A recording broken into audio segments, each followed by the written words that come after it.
it's a damn shame. DJ. I'ma bring a lot like food. Get out my way like noodle. Fuck whoever trippin', got shooter. Still in love free scooter. You want that biz and that legs. Do not disturb on my ex. Put my chains on like flex. I'm in the building right red. If they want smoke, come get it. Bitches. DJBugsy, what up, man? Sam Gundie, what's the deal? Welcome to Talks with Gundie, my brother. Thank you for having me. Yeah, no problem. Yes, sir. Yes, sir. DJBugsy, how'd that come about, man? The name. My name. Yes. My name. Oh God.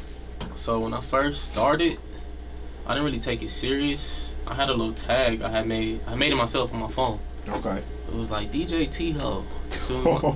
My name was T-Ho. T.O.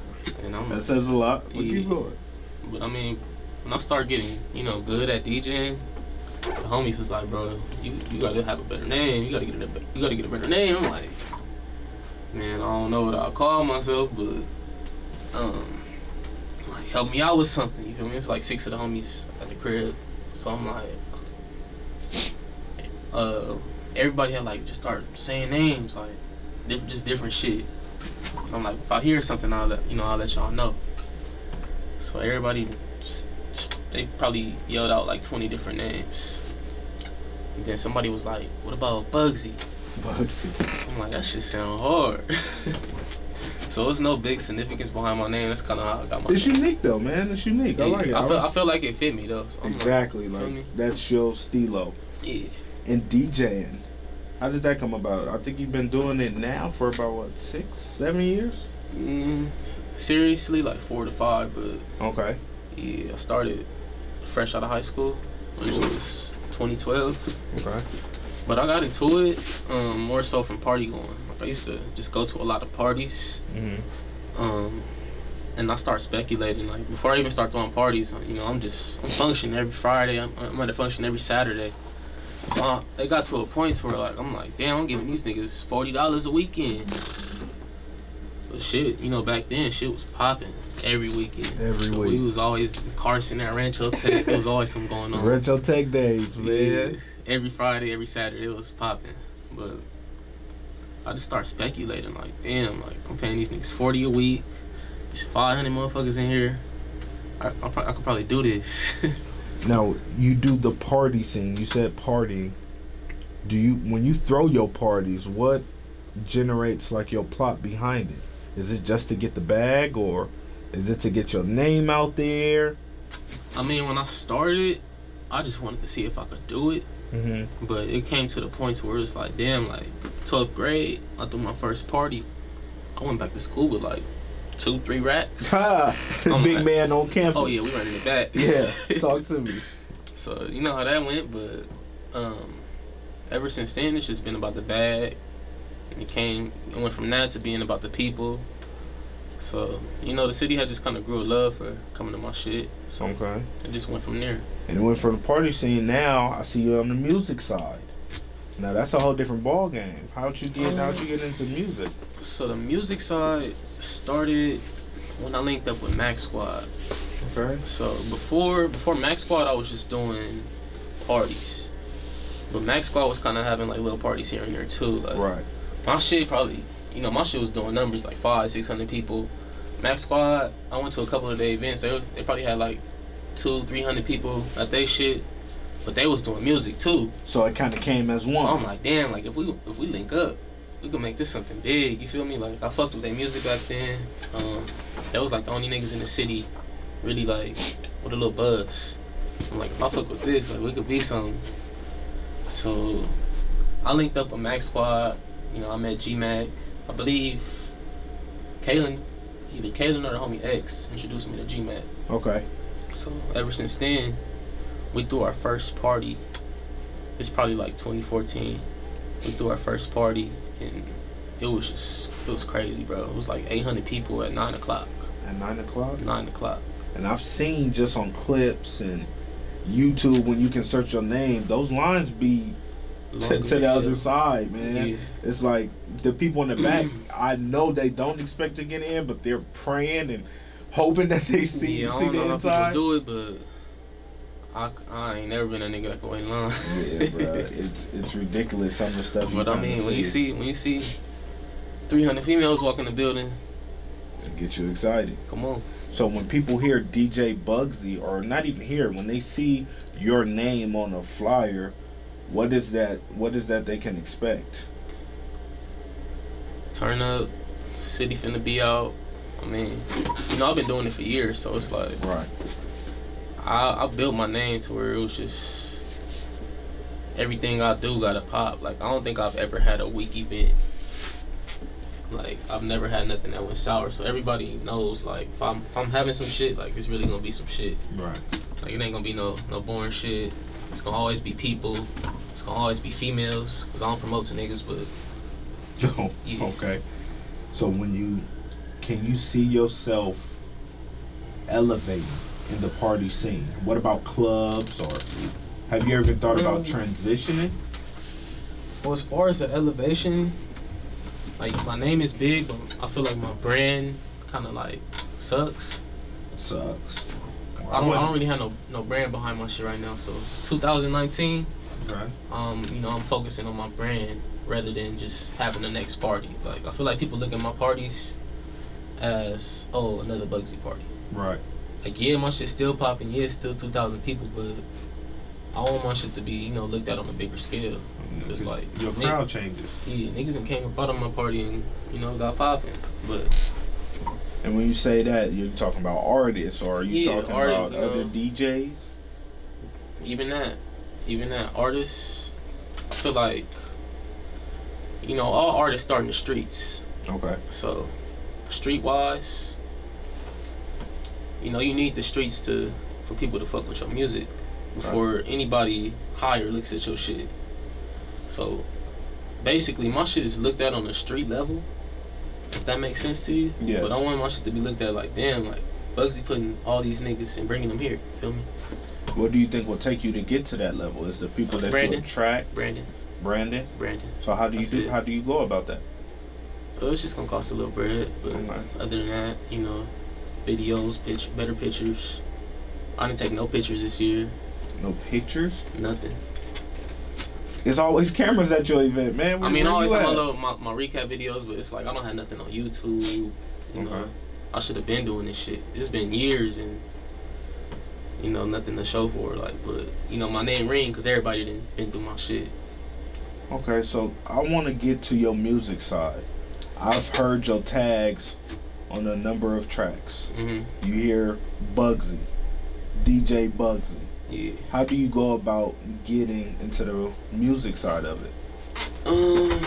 Well, my mixes on SoundCloud, like, my numbers used to go crazy. Like, back when I was putting out mixes, like, you know, a couple times a month. Right. I was probably streaming like 300,000 to 500,000 a month.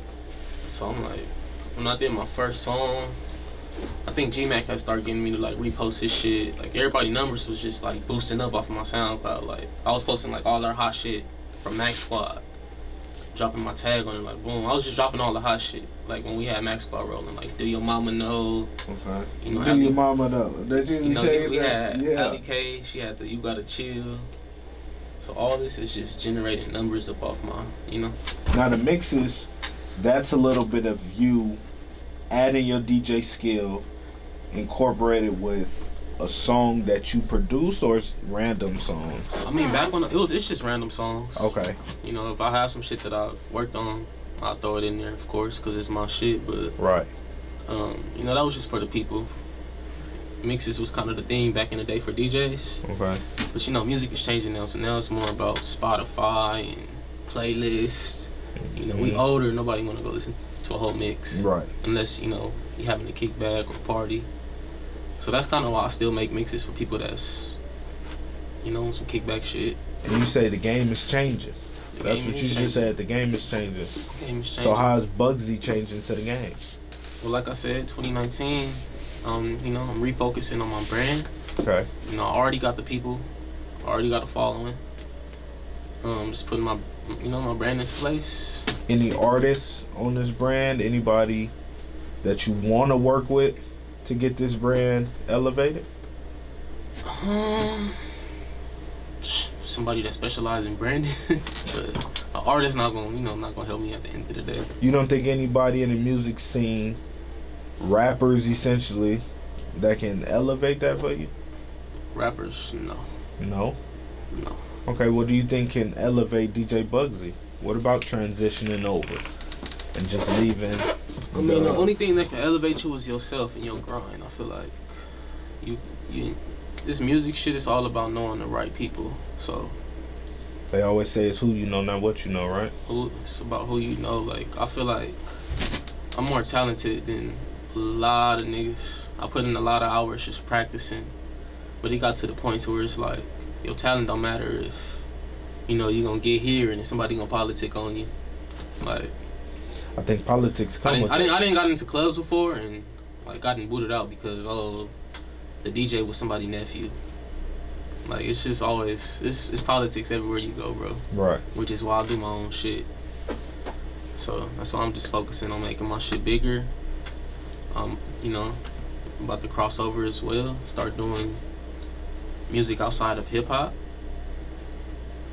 Music outside of hip hop. That's a bag we talking about. That's where the money at. I heard DJ Mustard say on the Breakfast Club that he wasn't even thinking about DJing in LA anymore. Is that where you're trying to get to where you're traveling, doing a number of different things? Where Yes, when and you come, like, I always want to, have something for my city. Okay. I work too hard, in my early days to just say fuck LA. Right. Even This though is LA, home. even though LA weird sometimes, I still got my people that fuck with me. So I'm never gonna say fuck LA, but I do want to get to that point to where I don't gotta do nothing in LA if I don't want to. That's a bag, So, man. I'm trying to be overseas with it. Overseas. Yeah. You But trying? I just feel like it's gonna take stepping outside of hip hop for me as a DJ. Is there anybody outside of the hip hop game that you would like to work with personally? Outside of the hip hop game, Yes. I've been working with, as of right now, I've been working with producers, like, Okay. that's doing pop and in the EDM lane. But other than that, I haven't really like set my mind on certain artists that I want to work with yet. I actually have one artist, doesn't want to be like exposed, but he has over 300 songs and has never released a song. He's never And released a song? Yeah, he's in the pop lane. So we about to do some things and just come with a plan this year. We'll be on the lookout, man. We'll be on the lookout. Yeah, just try something new. Try something different, huh? Yes, sir. Now, you're a new father. Yo, New pops. not new, but How's that, man? I mean, the daddy life is cool. I love my baby girls. They the reason, why I'm here right now. It's two of them. Got two. So, I mean, it gets stressful at times, but, sometimes they the only thing that keep me going. Like, I done been through so much shit, bro.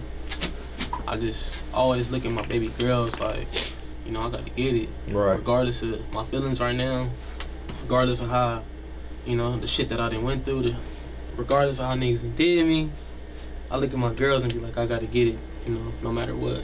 So, I feel like if it wasn't for my girls, bro, I'd probably be somewhere in trouble. Honestly. Respect to them. Shout out to them. Yeah. Nyla. Little Crazy. Nyla, man. Yeah. Life is changing. Your name is changing too. Yeah. I've seen it elevate, and it's year after year. It's either on the party scene, on the music scene. It's a continuous growth. What Right. do you think can be that next step where people mention your name with the great ones, with the DJ Visions, with the DJ Mustards? What is that next thing that you personally? Back to the branding. That every big artist has some type of brand. Like, when you think of Mustard, you think of 10 Summers. Right. When you see RJ, you Right. think of Ami. When you think of who else? YG, 400. So when you think of Bugsy, then that's what I'm coming with this year. To Okay. just take things to the next level. And what I heard from that is on the music scene though. With that as well. So putting on new tracks, everything kind of all ties into each other. Okay. So, you know, all your wheels got to spin at the same time now. To move forward. Constantly move forward. Yeah. Yeah. I respect that, man. We're going to be looking out for you, for real. Yes, sir. Yes, sir. Appreciate you, man. Thank you. Thank you for coming on Talks with Gundie. And Thank you for having me. yeah, no problem, man. Wish you the best. Come on. Thank you. Let's get it. Yes, sir.